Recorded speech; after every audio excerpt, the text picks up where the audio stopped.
The Fanboy, episode 75.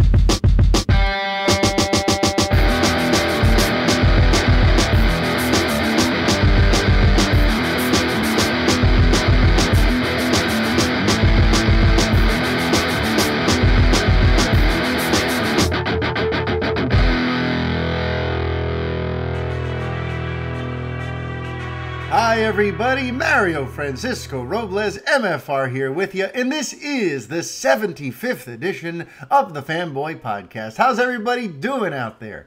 Yes, so welcome to another stellar edition of the show. Going to be covering all kinds of interesting stuff. We're going to be talking some Star Wars, some Batfleck, some Venom, some Superman, some Flash, some Aquaman, some A Star Is Born, all kinds of good stuff on the way for you. But right now I want to just kind of open things with a little bit of housekeeping, because you guys have been just flooring me with the support. Because in these last couple of weeks, I've been asking you to really kind of come through with some more reviews. I was stuck at 40 reviews for several months. And I kind of made a plea, and you guys have answered, and then some. In just the last couple of weeks, I got 10 more reviews. All of them are 5 stars. And I'm just, I just want you to know that, like, because of this show, this little independently run show where it's just me here in my house with a microphone and a computer, just living my dream and pursuing what I love, has been in the top 5 fanboy podcasts on all of Apple for quite some time. And it's because of reviews like this, and because of reviews like this and where I'm at on the charts, it makes it easier and easier for me to book guests for you guys. Or we all win. We all win. The more you support the show, the better the show becomes. See, so it all works out. So thank you to everyone who's done this. But I got 3 since last week alone. 3 new reviews since last week alone. So I want to read these before we get into some of today's fun. All right? So the first one came from user Connor J. Quinn. What's up, Connor? He put, great podcast for passionate fans. He wrote, started listening to this podcast around January of this year, and now it's become part of drive home from work routine on Fridays. Mario is probably one of the most genuine hosts I've come across, and I love his passion for DC heroes, Superman in particular. Oh, this is going to be a good show for you, Connor, if you like my Superman stuff, because... Anyway, definitely worth a listen if you're even remotely interested in pop culture and superheroes in general. Side note, Mario, I worked in the wedding industry for 10 years as both a server and an event coordinator, so I get that struggle. Oh, so yeah, you know the struggle is real and how we kind of have to sacrifice time with our friends and our loved ones, because while they're all off enjoying their weekends, that's when we're out working. So yes, the struggle is real, folks. But okay. Then the next one comes from a user named Joseph Golden. How you doing, Joseph? Joseph wrote, one of the best fanboy podcasts. He wrote, this is one of the most thoughtful and passionate podcasts that I have ever listened to. Mario is always insightful when it comes to all things geek, but where he really shines is when he goes in depth on many different topics, from the state of fandom to his love of Superman. I'm seeing a recurring theme here with these reviews. It is here that Mario gets very passionate and at times emotional about the things that he loves and cherishes the most. And even though at times when I don't agree with him, I can appreciate where he is coming from and open to chat and to be open, to that other opinion, which is not a bad thing. Overall, if you want to hear a fanboy podcast that is filled with heart, care, and passion, then this podcast is highly recommended. And to Mario, thank you so much for starting this podcast, bringing a level of professionalism to geek news, and always being positive, even though it is hard to do these days. Keep up the great work on the show. Wow. That personal note at the end really kind of gets to me, because it means that, like, the mission that I'm going for here, what I'm trying to do, the energy that I put into trying to change the way things are sort of covered and handled in my little corner of the web, it seems to be resonating with some of you. So I'm glad that you guys like the positivity and the fact that I'm just not, I'm not looking for scare tactics, because as much as that would probably help my bank account, I want to just let you enjoy the things you love. It's kind of what I think we're here to do. But then there's also this one who I think he's kind of trolling me a little bit, but DJ Mike Aaron, Well, thanks for the review anyway. DJ Mike Aaron wrote, love this podcast. Been listening since earlier this year. Lots of good comic book scoops and discussion. Mario-Francisco Sanchez is a great guy and has a lot of passion for this stuff. So, Mike Aaron, I think you know my last name is not Sanchez. I'm not MFS, I'm MFR. But either way, thanks for the review. I'm glad you're enjoying the show. And hey, if you're a DJ, how you doing, brother? All right, so now let's get on into the show. Actually, before we can do that, I should just give you one other quick reminder about October 27th because spots are filling up fast. They haven't announced any show times yet for the desired theater for our Revenger Halloween watch party. It's going to be at UA Midway Stadium 9 that night. But they haven't announced the exact times, but that's going to be happening any day now because they've already announced the show times for the weekend prior. And right now, the Midway has announced everything up to that Thursday, the 24th. So pretty soon, they're going to be announcing when those tickets go on sale, and I will be purchasing 1 or 2 rows of seats for the 7 o'clock-ish showing of Halloween. But as a quick reminder for those of you who perhaps haven't listened to the last couple of episodes, we're having a watch party. You can come see Halloween with us. It's going to be a bunch of our fellow Revenge of the Fans contributors and podcasters, as well as listeners and supporters. We'll get to see the movie together. We'll get to go out afterward, have a nice little post-mortem discussion of what we thought of the film and just kind of general meet and greet and hang out. And then there's a second half of the night that you have the option of joining in on. I want to thank Luke. Luke and his wife are going to be joining us. Luke, whose last name is like Tashara. I never know how to say it, Luke. I'm sorry. I love you, man. You guys are awesome. I love talking to you guys at House of Wax after we saw Infinity War. Your wife's a trip, and I think this is the beginning of a beautiful friendship. But Luke and his wife, RSVP'd yesterday, and right now in general, it's starting to get a little crowded in there. So if you want to come join us for the Halloween Revenger watch party on October 27th, you can come do that. And the second half of the night, which I was about to get into, is the fact that my band is playing a show about 10 minutes away from the movie theater. We go on the stage at 11 o'clock. It's going to be one hell of a show. It's our first show in nearly 3 years. And it's going to be a hell of a time. I'm going to be singing and dancing up on stage. We're going to be doing some Guns N' Roses and some Aerosmith and some of our originals. And it's going to be the thrill of a lifetime for me to be able to entertain you guys in that way. You guys are used to my writing and my podcasting. You've never seen me up on a stage, which is a whole part of my life that, I rarely get to indulge anymore. But it's a big part of who I am and how I ended up doing any of this, actually. It was my love of performing and being able to use myself as a big tool, as a big instrument to make you feel things. An actor's responsibility at its core is to make you feel things and take you on a ride. And my desire to do that and my love of doing that is what got me into DJing. It's what got me into podcasting and writing and wanting to elicit a response from you just by using my tools, reaching into my bag of tricks and giving you something to feel and respond to. So to be able to do that for some of you, it's going to kind of be a dream come true on October 27th. So I hope those of you who are coming are also considering doing the second part of that. If you're interested in more details or you want to spend that evening with us, email me at mfr@revengeofthefans.com and I will set aside some tickets for you. Okay? So now we can start the show. So the first thing that I really want to dive into is all of this new information on the live-action Star Wars TV series that's coming to Disney Play courtesy of Jon Favreau. So this week we found out the name of the series, which is going to be called The Mandalorian. We also found out some of the directors who are going to be involved with the season. And I'm excited because it means I get to see one of my favorite names ever over and over again until the show comes out. And that name is Taika Waititi. I just love saying that name. For those of you longtime listeners know that back around last year, around the time that Thor Ragnarok was front and center, I found any which way to slip in the name Taika Waititi. And I'm never going to say it just the last name or just the first name. It's got to be together. All right? So Taika Waititi, and another fun one too, Rick Famuyiwa, is also going to be directing some episodes, as well as Deborah Chow and Bryce Dallas Howard and Dave Filoni. I mean, the amount of talent that they've amassed for this series so far is wonderful. It's like, what?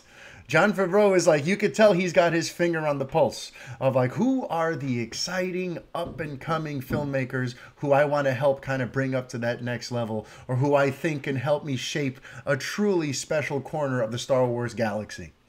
So, so far I'm in love with all that.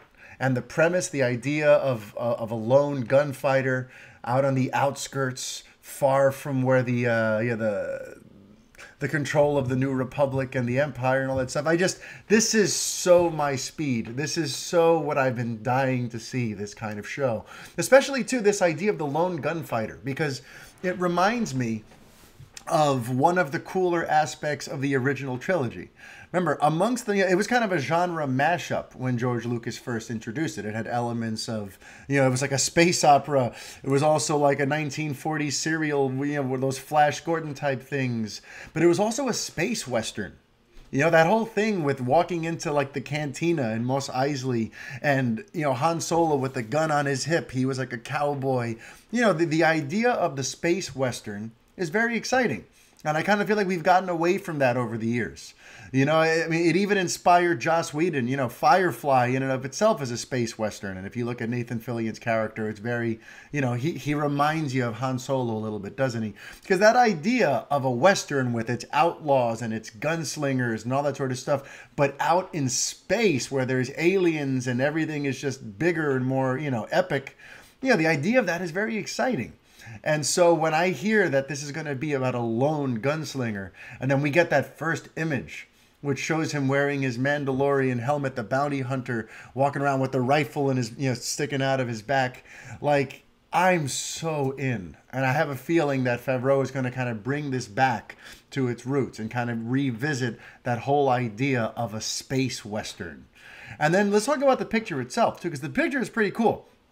The picture is like, they could have released something that looks very glossy, something that comes from, it looks like a futuristic space age, soundstage type thing, something, and maybe even made you think about the prequels, or they could have, they could have shown any number of things.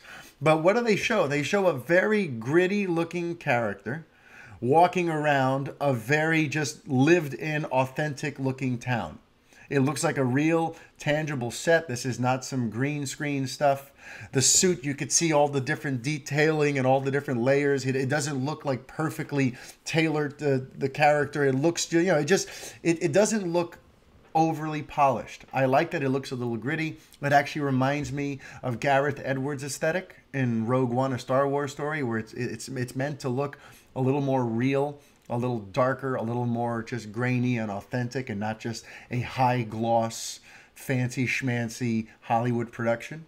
So I'm very excited. The Mandalorian is going to be probably, the killer app. It's going to be the thing that makes me get Disney Play, even though I hate the name of that service, by the way. Disney Play? Awful. By the way, it should be like Disney Magic, shouldn't it? It's the Magic Kingdom, after all, Disney. Disney Magic, I think, would be better than Play. Play just sounds like, what is this? Like another one, like a gaming app? I don't know. I don't like that part. But either way, I'm going to get it because the Mandalorian's on there, and this looks like something I'm not going to want to miss. The other big thing I want to just get into, the big sort of current event, is that today is the day that Venom comes out. And boy, what a ride it's been to be covering this movie these last couple of weeks. And I kind of went on my own little crusade against people of my ilk, fellow, podcasting, reporter, commentator, colleagues of mine, who seem to have come out with guns blazing for this movie, even long before they'd even seen it. So I've kind of been ranting against them, and I wanted to form my own opinion, and I finally got to see it earlier this week, and I released my video review and my written review, so I don't need to necessarily rehash all that. Please visit revengeofthefans.com, and you can find it there, or subscribe to our YouTube channel, because I've also got the video version up there. But just to sort of recap, I think it's a perfectly fine movie. It's okay. It's not good or great. It's not a dumpster fire. I don't think it's terrible or awful. Or some people, were trying to say it's like Catwoman level bad. Like, no. Listen, it's a flawed movie. And it's not, it could have been probably much, much more, but what's there is fun. It's diverting and it moves nicely. And if you're just looking for an escape and you love Venom and you love Tom Hardy, go check it out. If you don't love Tom Hardy or Venom, though, then it's a hard pass. But the thing that I guess I'm just sort of mystified by in these last couple days is now the professional critics, quote unquote critics, have chimed in, and Rotten Tomatoes now has its sort of final score and all that sort of stuff, is the way that like the canon keeps coming up, the continuity, its relation or lack thereof to Spider-Man. The reason that this confounds me is that what does that have to do with the movie itself? That is an exterior concern. If you are a professional critic and you are being asked to see a film and judge it based on what is on the screen, what does Spider-Man have to do with it? What does its relation to the Marvel Cinematic Universe have to do with anything? You'll notice in my review, I don't even mention Spider-Man aside from just doing a reference to the old cartoon series, because this version of Venom reminds me of that version of Venom, and it makes me so excited because that cartoon is really what made me a huge Spider-Man fan and got me into Venom to begin with.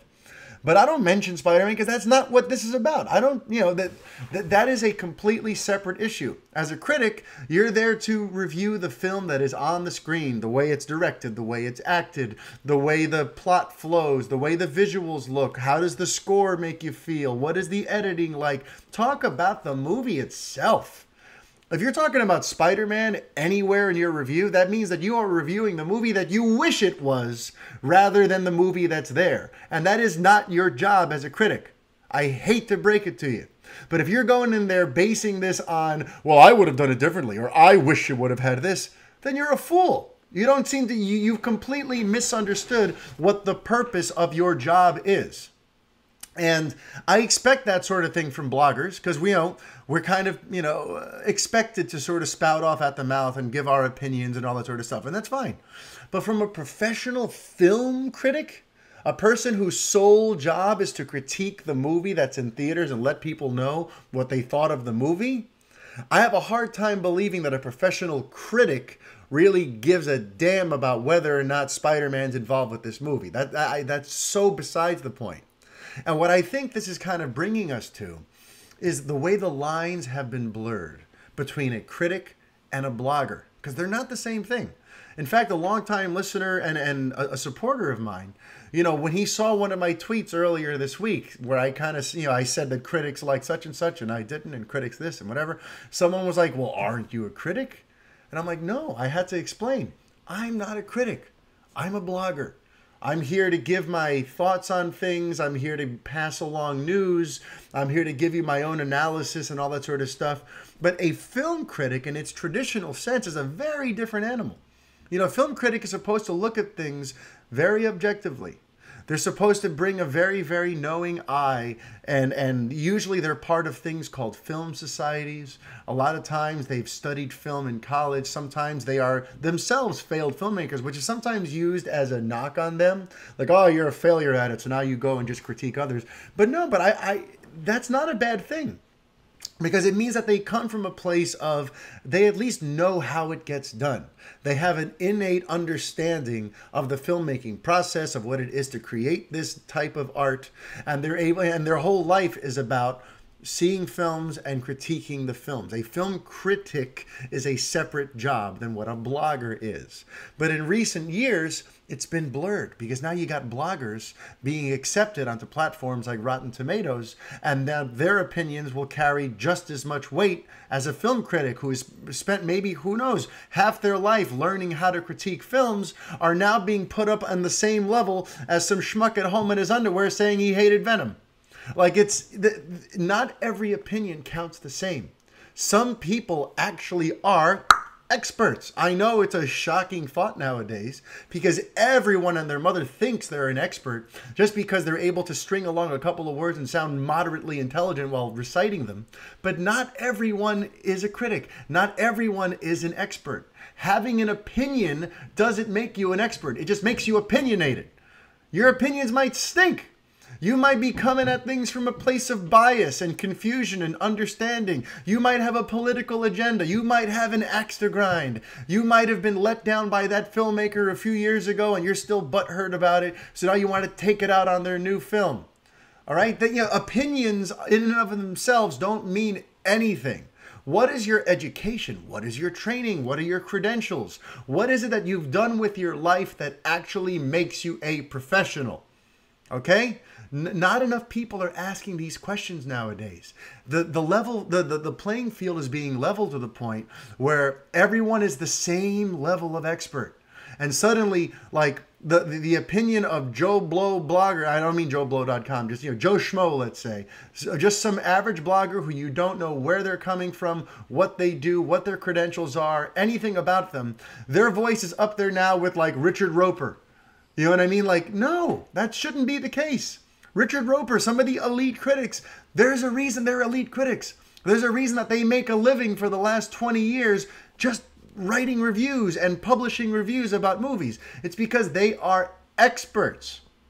Not because they just got a laptop one day and decided, I'm going to be a blogger. Like, that doesn't make you an expert. So I just, when I hear a lot of this stuff and the fact that now it's made its way onto Rotten Tomatoes, we're in the consensus.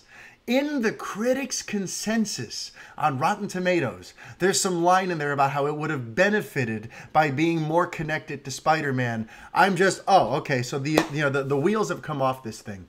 This experiment of the internet and Rotten Tomatoes and the blog sites and kind of giving everyone access to be able to follow their muse and do what I'm doing, by the way. I'm not trying to be a hypocrite.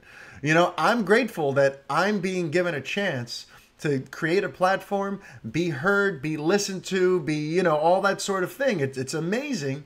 But I know that my opinion doesn't count the same as someone whose life is this stuff, who's built up this whole huge repertoire and toolkit to be able to analyze a film in ways that I would never even think of. I know that that my voice shouldn't carry the same weight as theirs. But right now, that's what's happening. That's what's happening. And to me, it's very upsetting because you see it happening everywhere. Just to sort of relate it to my other job too, because I see it in my other job. As a DJ, I interact with lots of other freelance professionals. And I've had so many conversations with photographers who went to photography school, people who've invested thousands and thousands of dollars on the best gear, who they've learned the art form of lining up their shot and the lighting and knowing how to make the most dramatic image. And this is what they've done. They've dedicated their lives to becoming the best professional photographer they can. And now they're competing against people who just went to Micro Center and bought a nice camera and then printed up some cards on Vistaprint and just said, I'm a photographer now. And the camera does half the work because they have all these great features that basically cut out the middleman of actually needing to learn how to be a photographer. And they can just skip right to taking a nice picture. And now you have this photographer who's been doing this 20 years who, would ordinarily charge $2,500 to shoot a wedding for 10 hours, competing against some schmuck living at home with his mother who says, I'll do it for $500. Like, it's created this scenario where, like, again, if everyone's an expert, then no one's an expert. It's leveled the playing field in a way where now you have people competing against other people, and it's a completely, like, faulty comparison between them, but some people don't pay attention to those nuances. Some people don't know the difference between a real photographer and some schmuck with a camera. And all they know is, the schmuck with the camera wants to charge me a quarter of what the other guy is, so I'll go with that one. Same thing happens for me as a DJ, too. I've been doing this 16 years. I mentored under other DJs. I paid my dues. I used to wrap cables and set up speakers, and I used to lug and listen and practice. I worked under a DJ who had been doing this 30 years, and he would let me, one set at a time. He'd say, okay, why don't you do a little Motown set for this crowd? Show me what you got. And I trained under him. And then eventually I got to be a DJ. I even flew to Las Vegas and took a special course on how to be a better master of ceremonies with one of the most respected MCs in the world. And I learned and I honed my craft. But guess who I'm competing with? Any prick who goes to a store and buys a laptop and a couple of speakers and just decides, I'm going to be a DJ. So when I'm out there trying to charge what I would charge, then I haven't, oh, well, I know this guy who would do it for $300. Like, well, good luck with that guy. You know, I'm sorry, I don't want to, I kind of went off on a tangent here. But just, everyone needs to keep that in mind. That right now, with all of the wonderful, you know, advances in technology, with how easy it is for people to start pursuing their favorite hobbies or interests as a career, you've got to understand that not all people are created equal. Not everyone in a given field is created equal. There have to be experts. We have to have people whose voices and opinions and skills we put up on a pedestal because they've proven themselves to be great at what they do. Right now, I feel like we're losing that, and it's just becoming one level playing field, and it's just, it's upsetting to see. Yeah, kind of circling back to the discussion I had with Mark O'Connell last week, can we really have icons or gods or role models anymore, people that we look to as just the ultimate examples of the pinnacle of what they can do? Because nowadays, with the ease of access, with the way seemingly anyone can just do it, all these people seem far less special now. You know, you even see it like with acting. You know how they say like there's no more movie stars? They say, oh, you know, a star can't open a movie anymore. You know, when I was a kid, you can just put, you know, Harrison Ford's name over the title and bam, that movie was going to make bank and it was going to be a big deal. Nowadays, you can't really do that. And why is that? It's because we've grounded all our heroes. Now, becoming famous no longer is a difficult thing to do. You know, right now, you know, you can have a YouTuber. We look, the irony, this show is on YouTube, and some of you are watching this right now. You could have someone doing what I'm doing, speaking into a webcam every week, and they could fire up enough people and create enough buzz that all of a sudden now they're a famous YouTuber. And maybe they'll get their own series on Netflix, like the girl with the show Haters Back Off. Like anyone, there's so many ways to become quote-unquote famous. And with the advent of cable television and reality TV and how every network has been starved to create new stars so they can have cheap talent to push out there as quote-unquote celebrities to help get higher ratings. But these people maybe have no business actually being in front of a camera, but right now they're being groomed and turned into stars. Like right now, that's why it's hard to find like a movie star anymore. That's why I say Tom Cruise to me is the final movie star. Tom Cruise is that last remnant of that generation of actors who there's this mystique around them. Who are they? Their movie looks really cool and I want to see it because I want to see this star do their thing. So many other actors nowadays, it's just become like we see you on TMZ walking your dog and getting to a fight with your girlfriend. And, you know, it's like the entry level to being a celebrity isn't even what it was anymore. We've removed the entry level qualifications from so many different jobs that I'm just worried about where we're headed. And right now you have a bunch of amateurs who happen to have a bunch of Twitter followers and know how to generate hateful clicks to their site, who are now being seen as influencers and who are using that platform for perhaps less than stellar reasons, and their voice is being given just as much importance as people who do this seriously and legitimately and don't have an axe to grind or a hidden agenda. And it worries the hell out of me. And I have a feeling at some point this is all going to implode and hopefully some reason will return to all of this.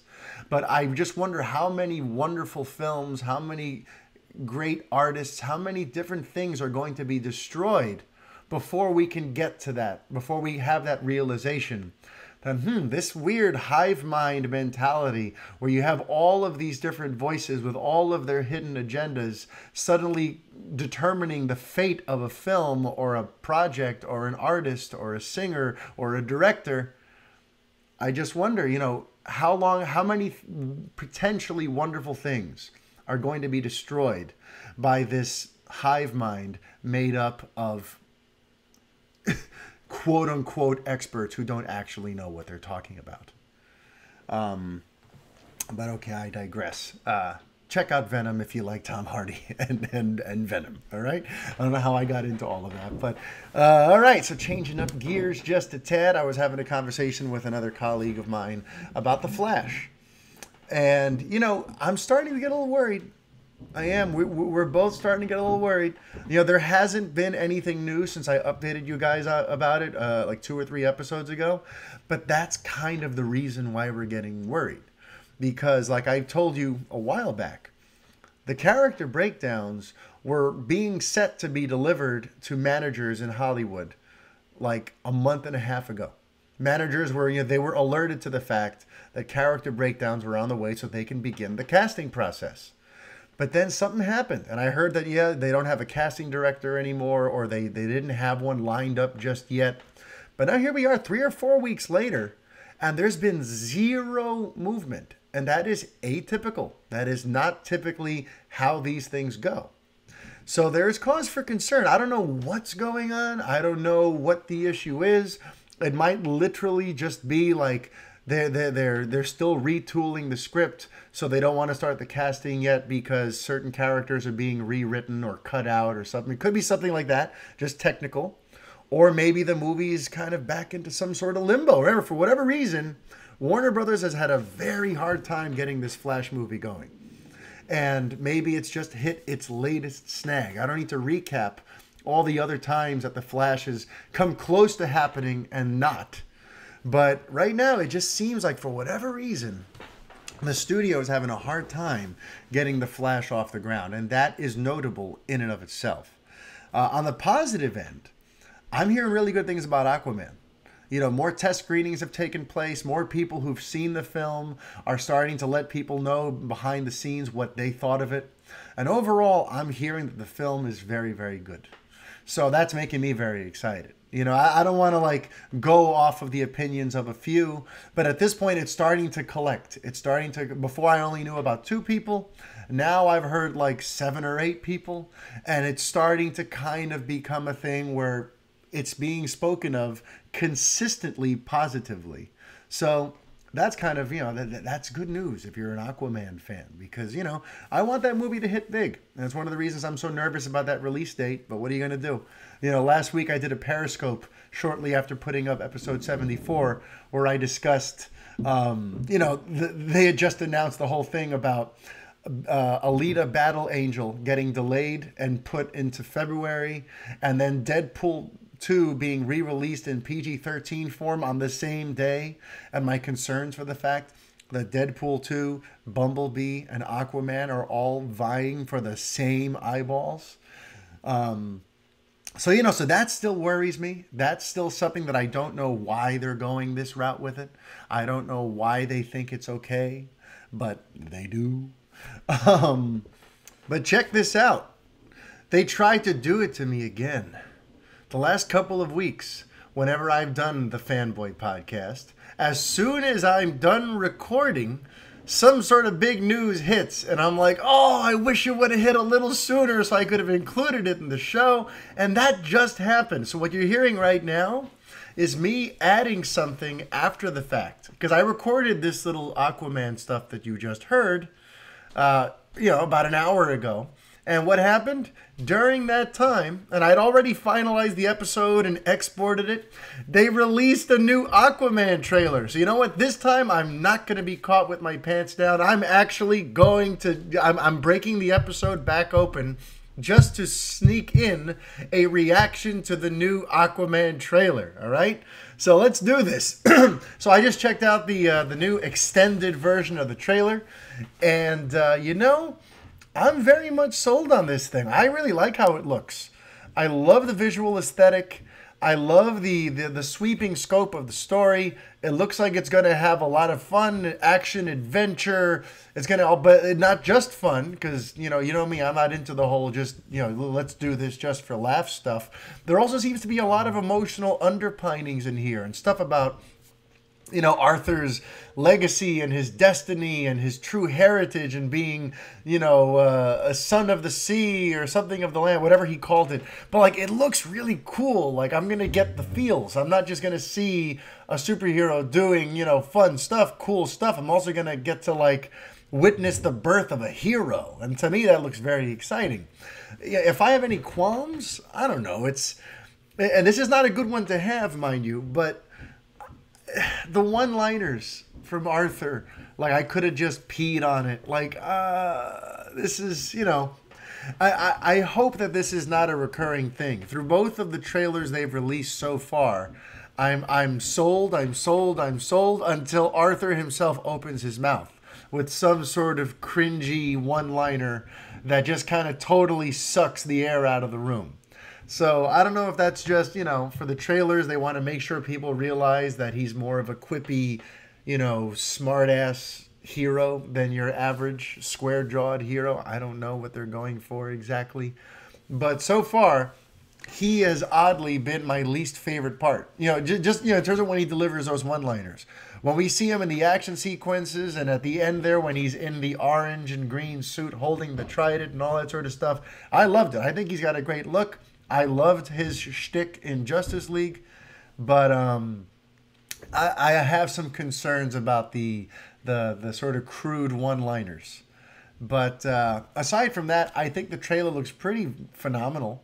I'm very intrigued by that sequence. It looks like it's set like in Greece or something, where it looks like Blake, what's her name? The girlfriend, I have no idea. Amber Heard, with Amber Heard's character being chased by a red Master Chief. I'm intrigued to see how that plays out. It looks like James Wan is channeling his inner, Furious Sevenness in terms of having like a lot of great looking action and spectacle and likable heroes and all that sort of stuff. But it also seems like the way it's written, it's also going to have some emotional heft to it. So all in all, I'm very happy with this. I just hope that the one-liners don't ruin it for me. And I want to address that. I don't want to take too much time on this because I know some of you are going to roll your eyes that I'm even addressing it. And I wasn't going to. I was kind of on the fence about whether or not I was going to touch this. But, enough people have brought it to my attention and it's enough of a topic out there that I want to devote at least a minute to it. All right? So give me a minute of your time. There's all these pictures of Ben Affleck walking around and he's looking all super jacked. And there's some tabloid called Hollywood Life says that he wants to be Batman again and that's why he's in such great shape and so on and so forth. Okay, listen to me.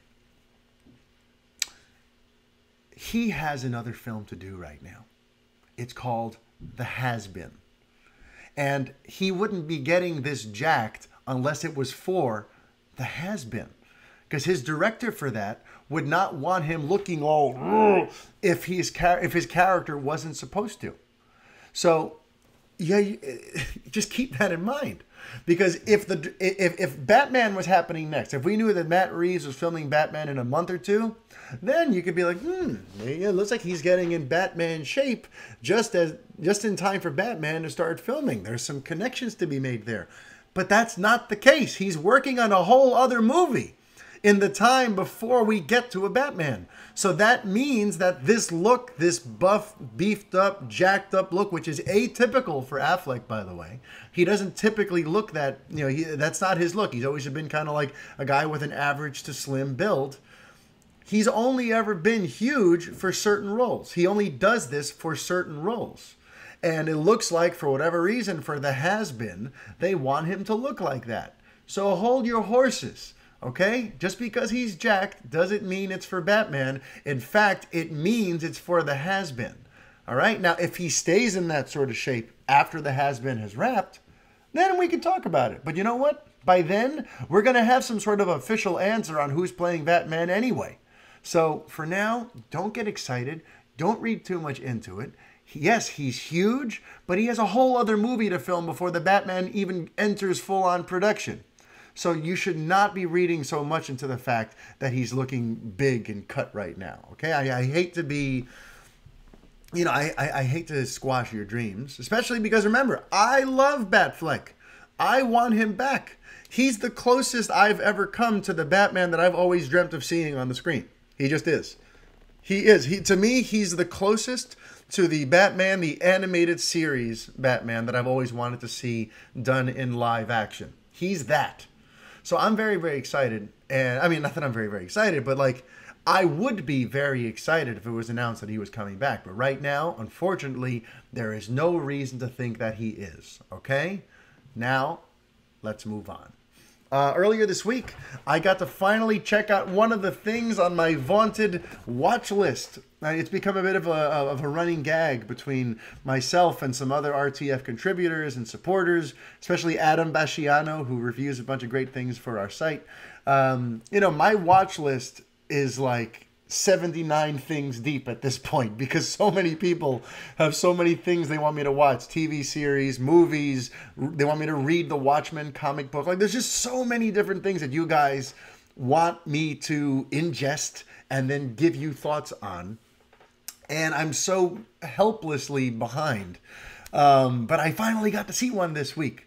So Tavo Borrego, who I've mentioned in the past, he actually goes through the trouble of buying me movies and sending me them. He's done it twice now. First of all, he sent me his copy of Superman versus the Elite, because I think he got like a new version of it, so he gave me his. But then when it came down to Big Trouble in Little China, he bought me my own Blu-ray off Amazon, and he had it shipped to my house. So Tavo has gone through such lengths to make me see his referrals that I feel like, well, I kind of have to now. So I finally saw Superman versus the Elite in its entirety. It's an animated film. I assume it'll be on the DC Universe platform if it isn't already. I cannot recommend it highly enough. That is such a wonderful Superman story. I had no idea. I don't watch nearly enough animated stuff to know.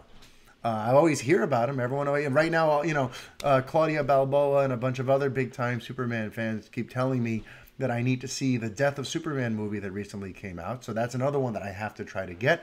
I have to find where it is. If it's on the DC Universe platform, maybe that should be my incentive to just buy the subscription and see it. But regardless, I saw Superman versus the Elite, and I was floored by the way that it understands the Superman character and the way it puts him into a modern setting and puts him around some dark, crazy stuff, but keeps him pure. Because that's always been my thing, too. When they say, oh, Superman's too simplistic and he needs to be more dark and complex and yada, yada, yada, I've always said that's not necessarily true. What you have to do is take the idealistic classic Superman and put him in a dark world. If the world around him is dark and complex and morally, either bankrupt or morally, dubious, you put him in a position now where he's facing an ideological threat, which I spoke about last week with Mark O'Connell. That's how you solve the problem of how wholesome he is.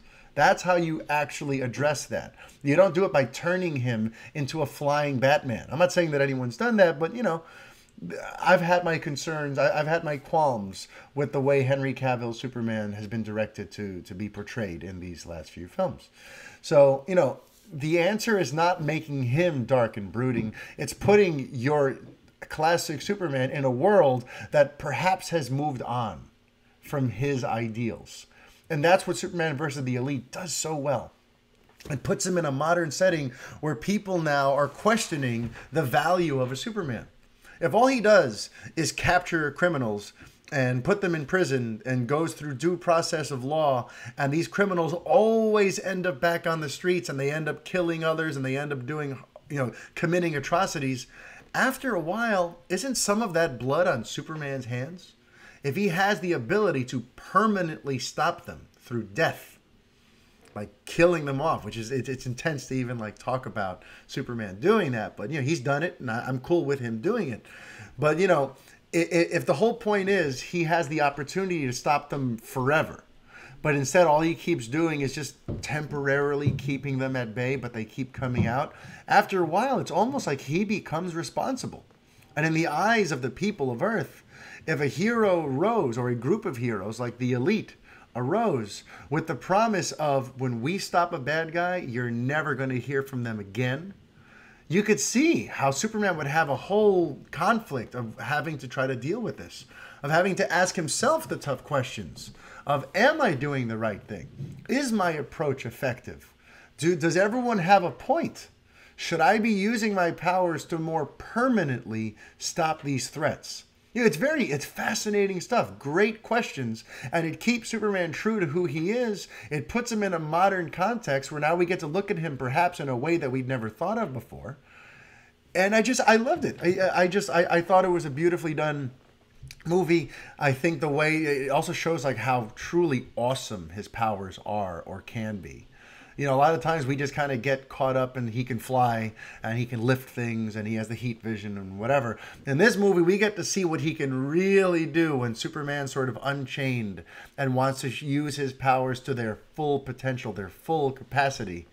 And it's so cool to watch. It really is so cool to watch.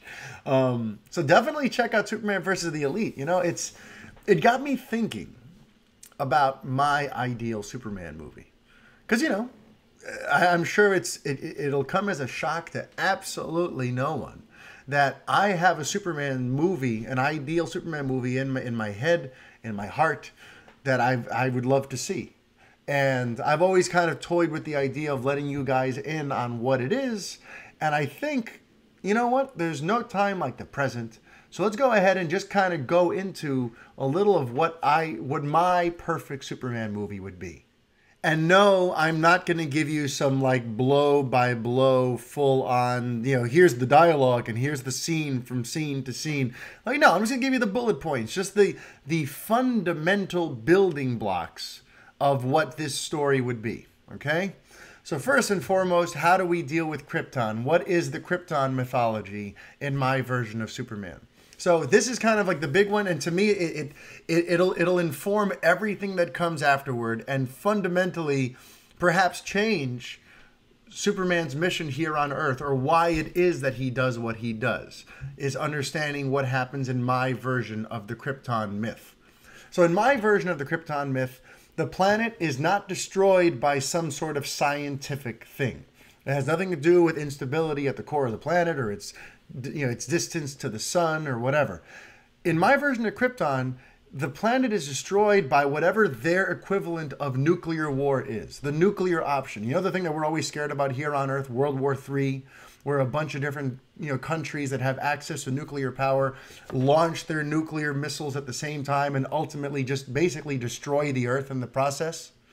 So in my version of the myth, Krypton would be destroyed by that, where a once proud planet, we used to go out and explore the cosmos and do all of these great altruistic things, and they were the symbol of hope for a universe, for a galaxy, eventually splits up into warring factions, has its own sort of civil war going on. And so the movie opens up with Jor-El bringing his findings to a leader of one side of this conflict, because he's been deeply embedded on the other side, trying to find out what they're working on, what their motivations are. And while he was there, he discovered that they found access to the same deadly power that his side has gotten. And he knows that this is going to lead to the end of the planet. That right now, with the way things are going, they're going to destroy themselves. And also, while there, he learned that they're not as bad as he was always told. So he's trying to urge his leaders to look for diplomacy. But his leaders, of course, they're proud and they're stubborn and they are hell-bent on teaching that other side a lesson. So now Jor-El sees that any day now, the writing is on the wall. This war is about to consume Krypton. It's about to destroy it forever. And he's not allowed to talk about it, because if he is, it'll be seen as, heresy. It'll be seen as treason. It'll be seen as he's a traitor to his side of things. And then if he goes and tries to join the other side, they won't trust him. If he reveals that he worked for the other side, they'll kill him on the spot. So Jor-El, that's what motivates him to send Kal-El off on a secret ship off the planet right before he knows that the planet is about to be destroyed for good. Now, this is important because it's going to inform the morality of this Superman. It's going to inform his mission. It's going to inform what the Kryptonian AI that Jor-El sends with him tries to teach him when he eventually gets to the Fortress of Solitude and learns what happened to his proud people. And we're going to find out later on that Jor-El's hopes and dreams for Kal-El are to help Earth avoid the same fate as Krypton. That one of the reasons that he chose Earth is not just because it would give his son all of these wonderful abilities, but because he sees that we're on a similar path. that humans are about, that somewhere down the line, if things continue the way they are, humans are going to destroy themselves and the planet. And he wants his son to go there to help Earth avoid the same fate as Krypton.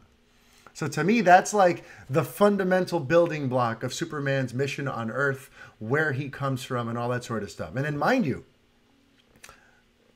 I would even toy with the idea of, like, towards the end of the first movie in this new franchise, we never actually saw Krypton blow up. It seemed like it was about to, and it seemed like everyone was wiped out.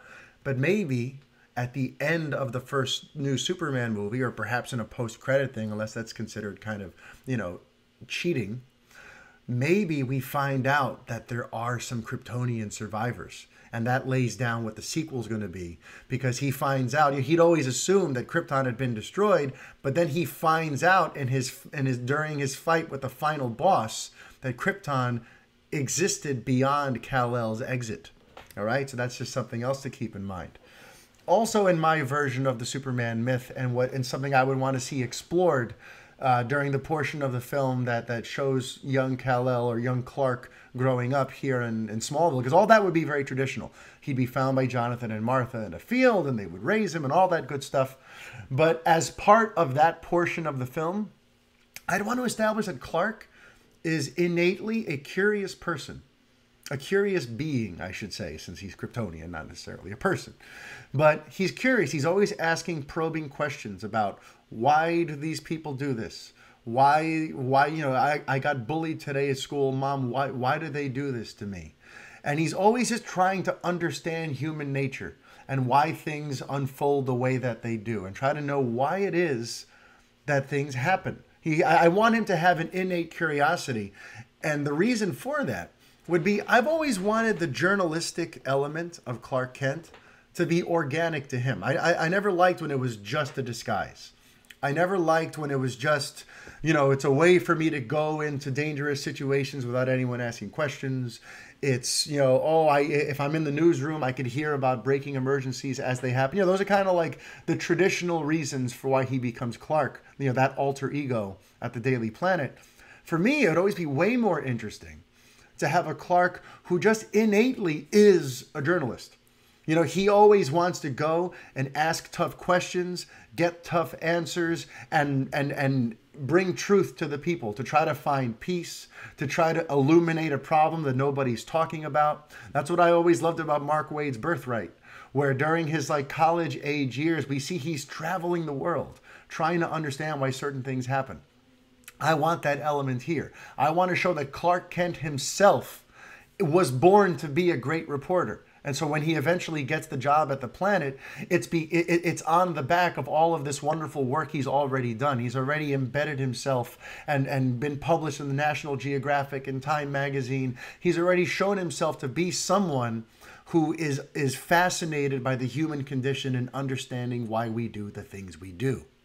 And that's why, too, when he eventually finds out about his true heritage and ends up at the Fortress of Solitude, it's like a perfect marriage of Jor-El wanted me to understand humanity to help prevent this.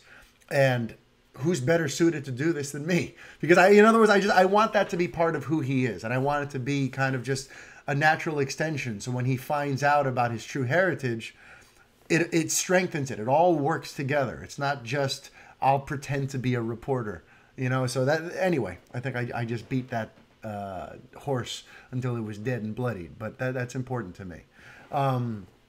Then, similar to what I was discussing last week with Mark O'Connell, I love the idea of having a President Luthor. In this version of the myth, I would want him as a politician who everyone sees as this great and wonderful altruistic guy, but who in the shadows is perhaps, not all he seems to be. I like that version of the character. And to sort of reference something that I tweeted out earlier this week based on the recommendation of Isaac Wolf, my friend from Sweden. Isaac mentioned that, he's baffled by the fact that Tom Hanks, the legendary Academy Award-winning Tom Hanks, mentioned many, many years ago that he would love to be in a superhero movie, but yet no one's taken him up on that. How do you get an actor of this caliber basically saying, hey guys, I'd like to do a comic book movie, and then never take advantage of that fact? He's baffled by that, and I'm not as baffled as he is. Because to me, he's not necessarily a shoo-in to be anything. You know, he's older, and I can't necessarily see him in his inherently kind, very Mr. Rogers-ish nature being in a superhero movie. But I was thinking about it in conjunction with this idea of mine that I think he'd be a great Lex Luthor. And he'd be great for this version of him, where to the people, he seems like this affable, approachable, very kind human president. But then we'd get to see that darker side. And wouldn't that be shocking to see Tom Hanks be that dark and that evil and that sinister in his ways? It would kind of show him off in a way that we've never looked at him before, you know? And in my version of the story, somewhere along the way, as he's trying to do research on this Superman menace, because I would want that to be, I'd want to keep that element too from the comics, where Lex just doesn't trust Superman. He sees that there's something inherently wrong about everyone worshiping this flying alien in a red cape with all these godlike powers. You know, he would not be a fan of that. And maybe even like to his face, he lauds him, he holds him up on a pedestal, gives him the key to the city and all that sort of stuff. But then behind closed doors, he's trying to find out, how do we stop this guy? Because he's going to try to destroy us. You know, he doesn't trust Superman. So somewhere along the way, while he's trying to figure out a way to stop him, he comes into some Kryptonian technology. Either a meteor landed somewhere in an Area 51 type thing, and they've been developing some Kryptonian tech. And they came across an AI that they call Brainiac. Okay, you see where I'm going with this? And he discovers that through this AI, if he puts it into the internet and he kind of embeds it into our society as like a sort of Siri sort of thing, a sort of sentient, you know, Alexa AI that everyone just wants to have in their house and have on their phone, he knows he can use that AI to manipulate the people to do whatever he wants and to turn them against Superman by planting fake news about conspiracies about Superman, about just trying to turn the people against him. And in his mind, of course, in his own warped mind, Luthor is thinking he's doing what's best for humanity. He thinks we need to awaken people to who he really is. So yes, we're lying a little bit, but all these stories that we're ginning up about him could really happen one day, and people need to be aware of that. So in his mind, in his heart, and like all true great complex villains, he thinks he's doing us all a service. So through this Kryptonian AI that everyone is just allowing, because they give it like a funky name, you know, Alexa or Siri, one of those types of things, and everyone wants it.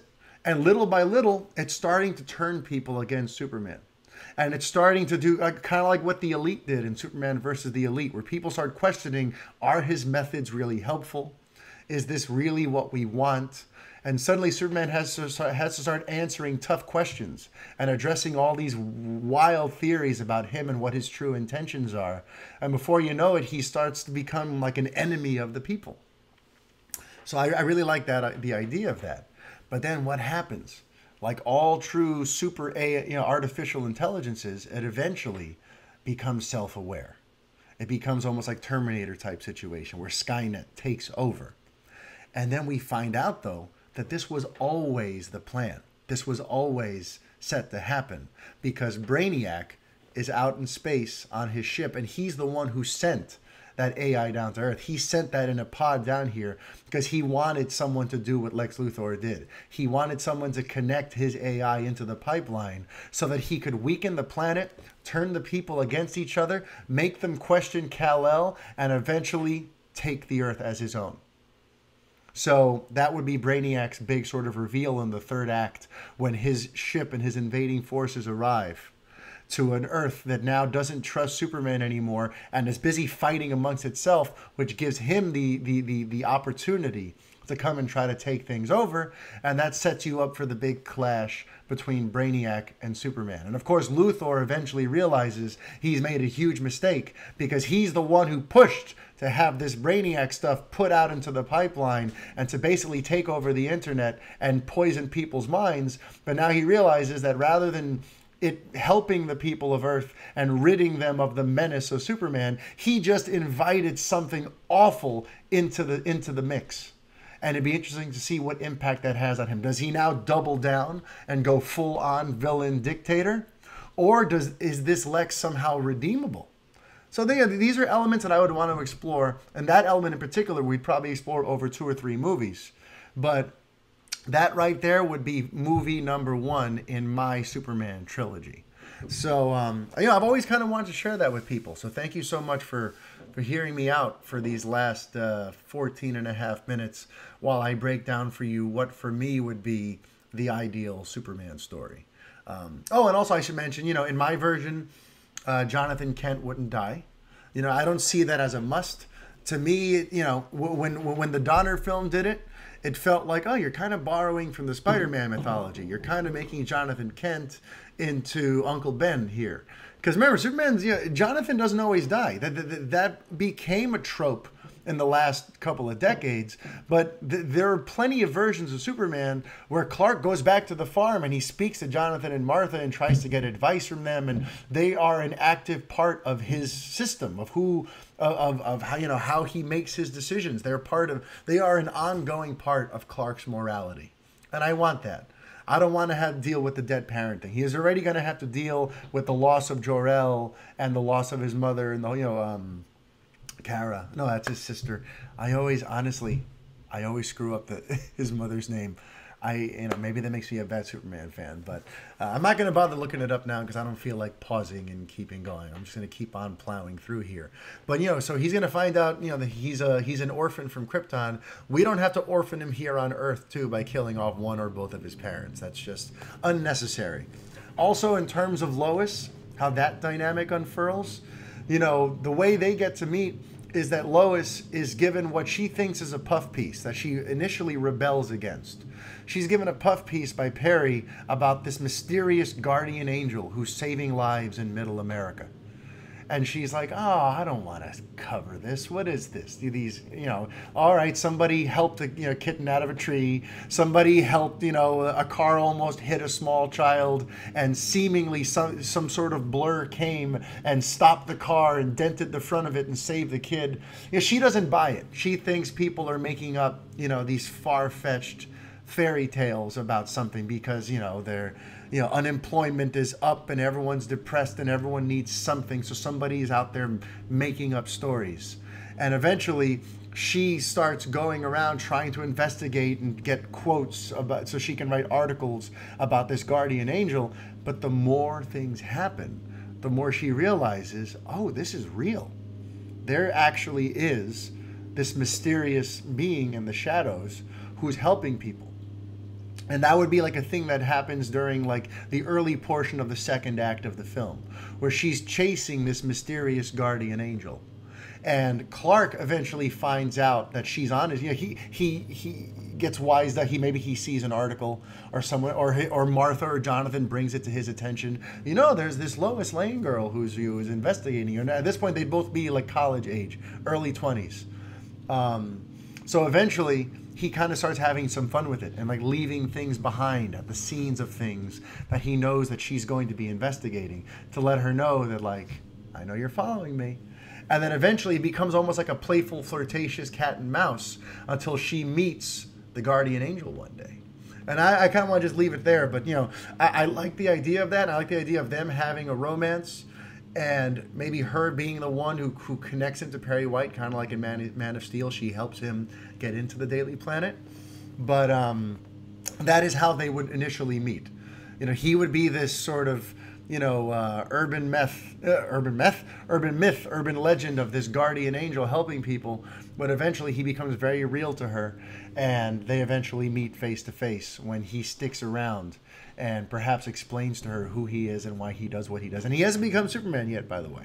This would all precede him becoming Superman. And then it'll be interesting to see how their dynamic evolves once he comes out into the light and she sees that's Clark.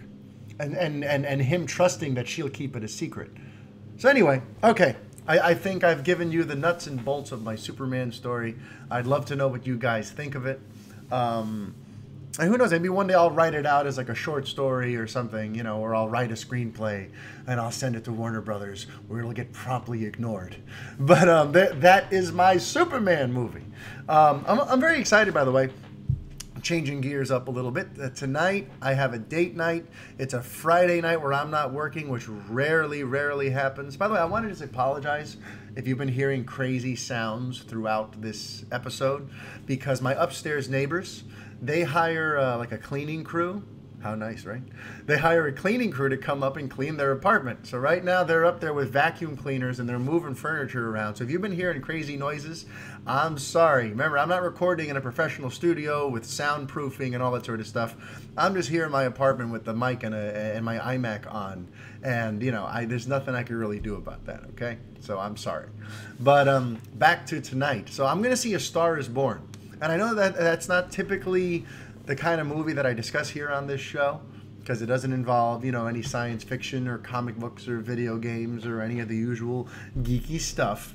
But I want to just talk about it for a second, if I can get you for a moment, on A Star is Born, because to me it seems like a shining example of something that we don't get to see nearly often enough, which is a film that is just being sold on its performances, on its directing, on the chemistry between its leads, where it's not trying to it's not trying to do too much. In fact, it's the simplicity of A Star is Born that people seem to be gravitating towards. The people, promoting this film have brilliantly structured the trailers where there's no music in the background. It's all very raw. It's all very personal. It's all very intimate.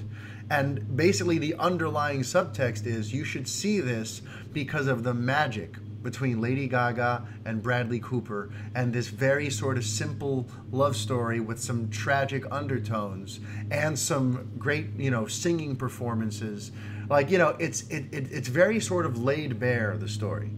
And for me as an actor, it's hard for me to call myself that because I don't really pursue it anymore. And for all intents and purposes at 35, if I was going to make it, I would have made it by now. So I kind of have to look back on my acting exploits in the rearview mirror. But looking at this, it reminds me of what I love about acting. And that is the work of creating a performance. I've been reading up on A Star is Born and listening to sort of what Lady Gaga and Bradley Cooper did to create these characters, what the screen test was like, what they did. And to me, it's all just been really fascinating stuff. Apparently when she auditioned for it, they did it at her house and things went so smoothly that they filmed 8 pages worth of the script, just the two of them at her house over the course of, I think, a day or two. And after that, they knew, okay, this is going to be special. Let's do this. And also just fun little things too, like Bradley Cooper, he wanted to lower his voice an octave. For this character, he wanted him to look and sound differently than Bradley Cooper has ever sounded before. And so he hired a coach, a vocal coach, who stayed with him for a month just to arduously train him to speak lower, to know how to lower his register and completely morph and change how he delivers his words and the texture of his own voice. I love that sort of stuff. I love to see the payoff of all of that work. Not to mention, the singing done in this film is done live. That doesn't happen very often. More often than not, when you see a musical movie, usually all of the singing was done in a studio somewhere on a soundstage, expertly produced and fixed up. And when the actors start singing in the movie, they're just lip syncing. So in the scene leading up to the song, it's their voices. But once the song starts, it's a pre-recorded track that they're lip syncing to because, they want to sound as good as they possibly can. For this, since they were going for authenticity and they wanted this to feel really human and really vulnerable and just really textured and authentic, they all do their own singing on the spot in the actual scenes that you're watching. To me, that's fascinating. And to me, it's so vulnerable. Because what happens, there's so many balls you're juggling there. Right now, as an actor, you're worrying about the acting beats. You're worrying about your lines of dialogue. You're worrying about the lyrics. You're worried about the camera picking up on everything that you're doing. You're worrying about your chemistry with your scene partner. There's all these other things, and on top of that, you have to sing. And for Bradley Cooper, by the way, who's not he's not a singer. He loves music, and he says, one of the personalities in my heart is a musician, but he's never actually done it. It's scary stuff. You are laying your soul bare when you just suddenly start singing in front of a crew of people. And it's not done in this carefully controlled environment where you're in a studio with headphones on and candles lit with your eyes closed, singing a song. You have to make that reality with your scene partner staring at you, with an audience of people looking right at you. You know how scary that is? That's unbelievable stuff. So for me, as a fan of fine acting, of well-tuned performances that take a lot of work to create, A Star Is Born looks like it's going to be, an all-you-can-eat buffet of awesome for me. And for my wife, she's a huge Lady Gaga fan. She loves a good love story, it's kind of typical, that's my wife. She gravitates towards like the quote-unquote generic like chick flick type stuff. But just overall, we are both very, very excited for this. And she texted me earlier from work. I'm so excited for tonight. And it's great to be looking forward to a movie that's not about aliens and special effects and explosions and stunts. To just want to go see a movie to see two wonderful performers do what they do best. It's a treat to be able to do. And one day I'll talk to you a little bit more about my love of acting and maybe some of my experience creating characters before I decided that I wasn't going to pursue that stuff. Because, acting for me is a very, very important part of who I am and how I ended up doing what I'm doing. And my love and passion for creating a performance is something I could talk about for hours and hours and hours, and I rarely do.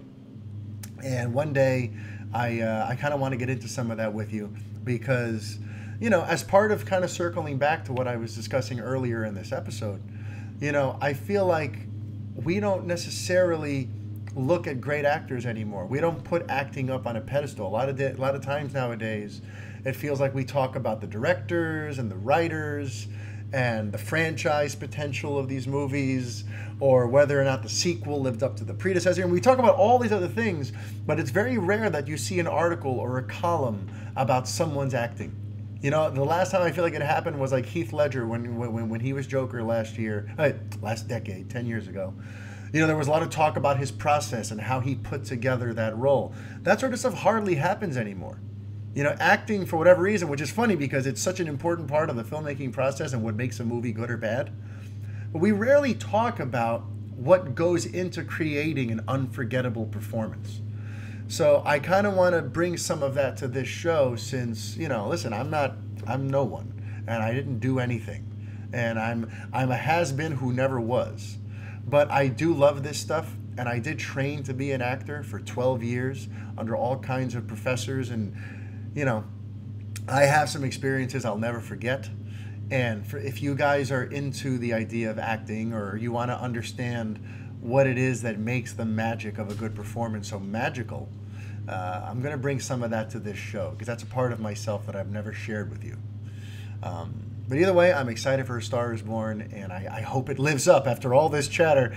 I hope I don't go there and I'm like, ooh, what is this? This is nonsense. But anyway, so I'm going to wrap things up right now with my referral. It's going to be a different type of referral than usual. It's not going to be a movie. It's usually a movie. Sometimes it's a podcast. But this time, it is a stand-up special. Because see, earlier this week, I had the pleasure of sharing with you an article on Revenge of the Fans about the fact that they are developing a George Carlin biopic. They're going to, I guess, try to tell the story of his life. I don't know what style it's going to be. I don't know if it's going to be from, sperm to worm, from baby to death, or if it's just going to be about a particular part in his life. I have no idea. But all I know is that ever since I wrote about that, I've had George on the brain. George is one of my all-time heroes. He's an idol of mine. He's a part of my thought process. I hear George's voice sometimes. He's part of my AI. And he means the world to me. And I've been going back and just kind of listening to some of his old specials. And I mentioned this in the article, this one that I'm about to refer to you, but now this is my official referral for this week. And you can find it on Amazon Prime. It is the 1992 special, Jammin' in New York. All right? Look up George Carlin's Jammin' in New York. For my money, it's one of the best stand-up specials of all time. But not only is it funny, it's insightful, it's timeless. I mean, it's 26 years old, and a lot of the stuff he talks about is still relevant today.